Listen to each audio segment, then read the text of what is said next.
This week, I asked you to read a paper called Factory Farm Nation, and you will find that on our Compass website associated with this module. Factory Farm Nation is a publication of Food and Water Watch, and it champions, according to its first page, and I'm just reading the article there, Food and Water Watch champions healthy food and clean water for all. We stand up to corporations that put profits before people and advocate for a democracy that improves people's lives and protects our environment. So that's what Food and Water Watch says about themselves. This publication, which is the 2015 edition, is a it's a critique of livestock production in the world and more specifically in the United States. I don't agree with much of the critique that's put forward in Factory Farm Nation, but I do believe it's worthwhile to read the critique and understand some of the issues associated with their critique of livestock production in the United States. Factory Food Nation is a critique of livestock agriculture, and it's one of several critiques of commercial agriculture. Throughout much of this course, we have been dealing with commercial agriculture, watching the industries in it grow and consolidate over time, just as we saw that happen in the seed industry. But commercial agriculture, just to list some of the characteristics of it, it's large scale, the firms are large, the agribusiness are multinational, the farms tend to be large. Commercial agriculture tends to produce most of the food. If you want to, when we're purchasing food, it most likely comes from quote-unquote commercial agriculture. Commercial agriculture uses a lot of technologies, and it's very technologically advanced. Look at the seed industry again, and look what we're doing with the seeds and genetics and general GMOs. Look at the machinery industry, and most of our equipment is now steered by GPS, and it's collecting GPS information as it goes through the field. It's very productive, and it has, lastly, corporate links. You see here a number of pictures of commercial agriculture. Upper left is a wean to finish hog facility, and we'll mention that a little bit later. Up and middle is a combine harvesting corn. Up and right is actually ADM facilities in Decatur, Illinois. Over to the left, there are grain bins in the middle, and then finally McDonald's at the bottom. This is, to a large extent, some of the images of commercial agriculture, and again, you see the characteristics of commercial agriculture there. And there's no reason to believe that these characteristics will change. However, those characteristics do bring forth critiques of commercial agriculture. I have listed some of those critiques on this slide, and I've divided those into 7 categories. And a number of these we've seen in this course. The environmental critique. Commercial agriculture is not good for the environment. Remember our Nature Conservancy article. The natural critique. Again, think about GMOs in the seed industry.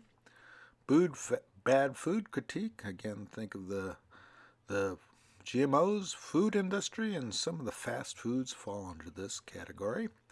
Animal agriculture critique, and Factory Farm Nation would be one of those.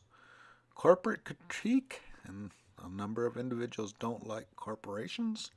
Equity, who makes the money from agriculture, and then there's sort of a spiritual critique, and that is that there are always spiritual linkages to food and its production, and some people don't believe that commercial agriculture measure up to the spiritual nature of that food production. In any case, what we're specifically dealing with in the Factory Farm Nation is the animal agriculture critique. And what I would like to do now is just discuss a bit of what the swine industry looks like in the world. The swine industry is integrated and concentrated. And over time, or 40, 50 years ago, even 20 years ago, many of the farms that produced pork were small family farms, independent, sold hogs on an auction or other type of marks to packers. But overall, the firms that produced the hogs were farms and they were independent. We have moved from that independent structure to integrated contracting structure, in which there are few contracting farms or contracting firms involved in the production of hogs.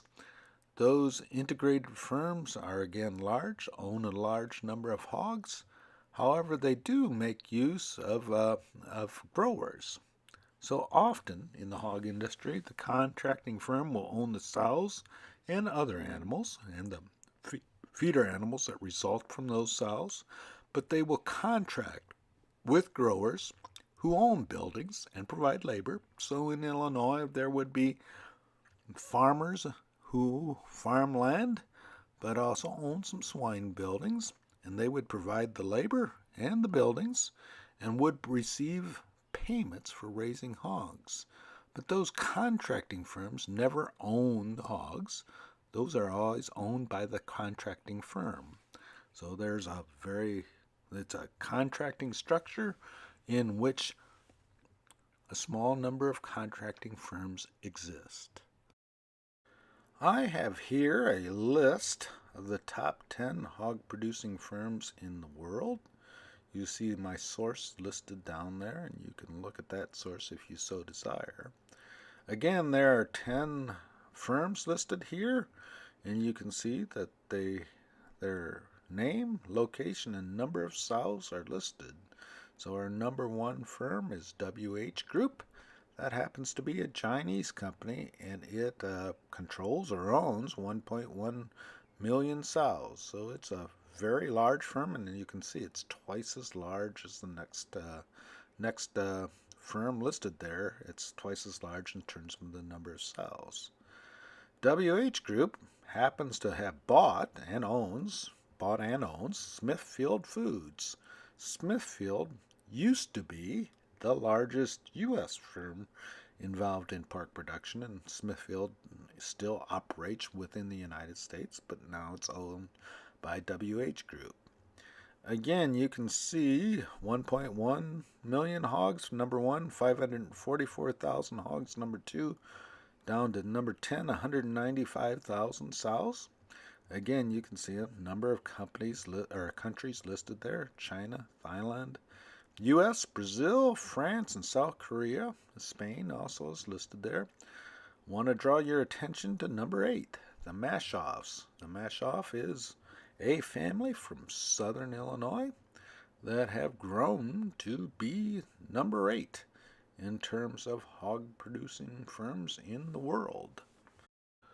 These contracting firms tend to use a 3-stage system of production. Many of them are now moving to 2-stage or have moved to a 2-stage, which combines the nursery and finishing stages that you see below. But the 3-stage system includes farrowing, nursery, and finishing. The farrowing stage is giving birth to pigs. Typically, farrowing occurs in something like a 2,400 sow unit, where the sow is the mother pig. They give birth in farrowing crates like you see below, which tend to protect the newborn pig. From the farrowing system, the newborn pigs are weaned.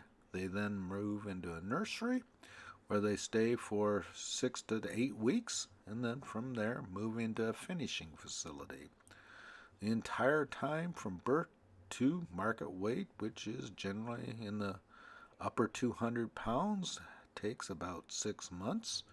Here you also see a picture of the finishing unit. These units have come under scrutiny. Many people complain about the crowding in farrowing units. Some have even complained about the use of farrowing crates. Although if you did not use farrowing crates, many of the younger pigs would die.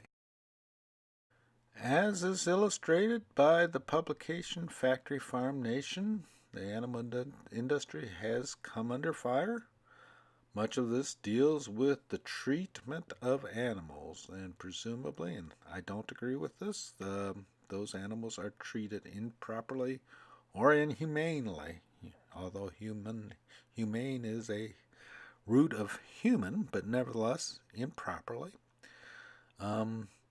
Those housing considerations, again, have come under fire, and in fact, sow gestation crates, which hold the sow from births, from one birth to the next in this crate, have been outlawed in several states. One point is that this Factory Farm Nation also mentioned manure applications and the danger from pollution from manure applications. I would make the point that manure applications from CAFOs, which are large animal units or finished operating units, are highly regulated, and there's a great deal of effort and has been accomplished that manure is applied in a safe and a way that is environmentally friendly. These critiques of the animal industry have brought about reactions from restaurants. Here you see one from McDonald's, our hamburger chain, and they made the decision to go cage-free on eggs and chickens that are used in McDonald's products. In any case, the animal welfare is an example of criticism of commercial agriculture and a critique of commercial agriculture that elicits response from agricultural firms and food processing and restaurant firms for that matter as well. There are other critiques of agriculture. Here you see one, or commercial agriculture. Here you see a YouTube video called The Scarecrow. It was put out by Chipotle. It was a critique of agriculture which was disputed, and it can be disputed fairly easy by many in agriculture. You see the YouTube video there. You can see that this has gotten over 17 million views, and take a look at it sometime. But again, another critique of commercial agriculture. One final example of a critique is a book called The Fast Food Nation. Here you see it listed. This book criticized, as you would have guessed, fast food and the production system, the contracting system, the corporate structure that built up or rose up around supplying foods and fast foods in the United States. Again, an example of a critique of commercial agriculture. Couple of points about these critiques, and perhaps the biggest one if you're in the agribusiness industry, is they can't be ignored. They must be reacted to, and if you choose to ignore them, some of them may go away, but in general, if they're not refuted in the public opinion sector, they will just simply grow and take on a life of their own. Agribusiness have essentially two options. They can, one, fight the critique by garnering public opinion for their side of the issue, make the case that GMOs, the livestock system, is good and that it does meet the needs of society as a whole. The other one is to adapt to the critique, make changes, and go along with the critique. I want to end here with coming back to commercial agriculture, and again, the characteristics of it: large scale, produce most of the foods, use technology, productive, and does have corporate links. This system in general has resulted in an abundance of food, and those foods have come down in cost, at least relative to other goods within the economy. Commercial agriculture has developed against the black backdrop of the Green Revolution, which again we have talked about this course. We saw the Green Revolution from the 1940s to 1960s. We saw that lead to great increases in agricultural productivity around the world, averting famine. And again, Norman Borlaug was a very famous part of this Green Revolution. Land grant played a role in that, and the key parts of that, plant breeding, pesticides, and fertilizers, are part of commercial agriculture, and again have led to a relatively abundant food supply and a relatively cheap and economical food supply. The Green Revolution and commercial agriculture have been a part of the growing productivity of food in the world, and that has caused Malthus's critique, again something that we talked about during this semester, not to happen. We have not seen food demand outstrip food supply, and if anything, we've probably seen food supply grow faster than food demand, so that we haven't seen famines result because of agricultural productivity problems. We've seen them result from societal breakdowns. But nevertheless, as we look at some of these critiques, you have to remember that commercial agriculture did result in economical food along with abundant food, and now we're seeing critiques raised about those. That isn't to say that the critiques are necessarily something totally wrong or something to be ignored, but they have to be weighed against the backdrop of the food supply that we currently do have. Here are the review questions for this module. What are some of the criticisms of livestock production, large scale in particular? And then finally, what are some of the advantages of large scale livestock production?